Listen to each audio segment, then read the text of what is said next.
Hey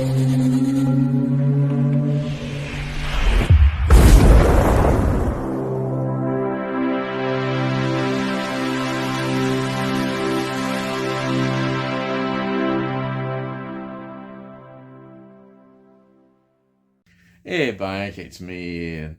And in today's video, well, I'm continuing my look at classic Doctor Who. And this is Paradise Towers from 1987. Now, previously we'd had Time and the Rani, and the next one is Delta and the Bannerman. Yes, it doesn't look very promising start, does it? Anyhow, we've got, this is season 24, and this is the second story, yes. And it was transmitted the 5th to 26th of October 1987. And it's written by Stephen Wyatt, who also writes The Greatest Show in the Galaxy, which is 1988 to 1989. And that is actually a really good episode. So that is a bit more improvement. Well, it's an interesting episode, let's say that. I don't know whether it's got a lot of interesting things in it, but it's a massive improvement from this. Now, the script editor is Andrew Cartmel, and it's directed by Nicholas Mallet, who previously had directed The Mysterious Planet, 1986. That's from Trial of the Time Lord, Colin Baker. And also, he directs The Curse of Fenric, 1989. Now that is a massive step upwards. Definitely, The Curse of Fenric is considered perhaps one of the best of the Sylvester McCoy era of stories, and it is really good. So there we are. And of course, it's produced by John Nathan Turner again, and it's his usual policy, I think, to try and get sort of names that people know, as we can see in this. The music is by Kev McCulloch. So let's get into the cast. We've got Sylvester McCoy playing the Seventh Doctor. We've got Bonnie Langford, who plays Mel Bush. Then we have got Richard Briers, who plays the Chief Caretaker and the Great Architect. Now, Richard Briers, this is what I mean about John Nathan Turner, a very recognisable face in terms of television. He is well known for The Good Life, where he played Tom. That ran from 1975 to 1978. That was a very loved program. Also, he was in Ever Decreasing Circles, where he played Martin, and that was between 1984 and 1989. Incidentally, he was in a Torchwood episode called A Day in the Death, and that was from 2008. And like I think so many actors, he was waiting to get his chance to appear on Doctor Who. He kind of talks about that in the extras, and you can see why. Yes, and he gets a chance to overact. Yes, and he does. He takes the opportunity.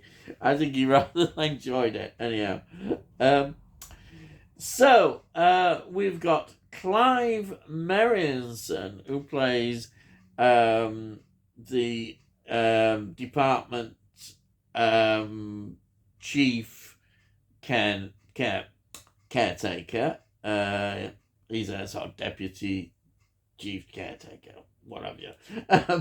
Yeah. Now, he was in Henry VIII, and His Six Wives, 1978. He was in Escape to Victory, 1981. Firefox, yeah, 1982. Heavenly Creatures, 1994. Some great films. Pandemonium, 2000. And also The Lady in the Van, 2015. So he had quite a lot of selection there of great films, but also, again, somebody who appears in a lot of TV series and TV films. And then we've got Elizabeth Spriggs, who plays Tabby. She was in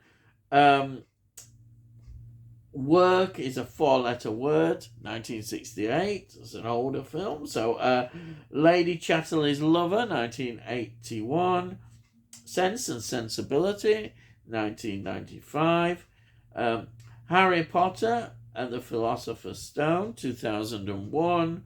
And a film called Is Anybody There? I hope so. That's from 2008. And then I've got Judy Cornwell, who plays Maddie. She was in brilliant this Dr. Terror's House of Horrors, 1965. I talk a lot about that film. It's a great anthology series. The start of Amicus, Peter Cushing in the role of linking all the anthology stories. Brilliant, absolutely brilliant. She was in Jules Verne's Rocket to the Moon, 1967. Wuthering Heights, 1970. Cry of Freedom, oh yes, 1987. And here, I should also have mentioned Santa Claus the Movie, yes, 1985. I love Santa Claus the Movie. I'm not ashamed to say it, I do love it, yes. So, that is some of the main cast members that I've looked up, and you can see. So, what is all this about? Well, the Doctor and Mel land in Paradise Towers, looking for this swimming pool, which is all very, something that people want to enjoy themselves in. And because it's in this luxurious 22nd century high-rise apartment. But the problem is, it looks good in the adverts, it has done, but when they land, it's quite clear things have changed. It's now fallen into a state of total disrepair, and it's divided now between the caretakers and the roaming girl gangs called the Kang. So residents are in this place, and they're, I suppose, in a way confined to their apartments, as we see with these two elder lady characters that pop up in it. But it's an ongoing situation with the caretakers and the gangs, and that is the state that it's gone into. It's not luxury anymore. And of course, the Doctor and Mel land, and they soon become aware of all what's going on. But saying all that, something is strange is going on, because people are getting killed. Yes! And the question is, why are these people being killed? And this is all revealed as it goes along. You've got like a big, bad kind of monster thing. I've just call it a monster thing. It's a low budget. It's not a rubber thing. It's just something that is there making noises, saying it's hungry. It's a very sort of cheap looking kind of thing, as Doctor is good at doing. Whatever it is, they just shove it in there, and it feeds and it wants more. It's that kind of story. And yes, what do I think about this story? It's not that good, is it really? Let's be honest. This is not considered a really good Doctor Who story. It's considered rather, well, I'd say quite poor story.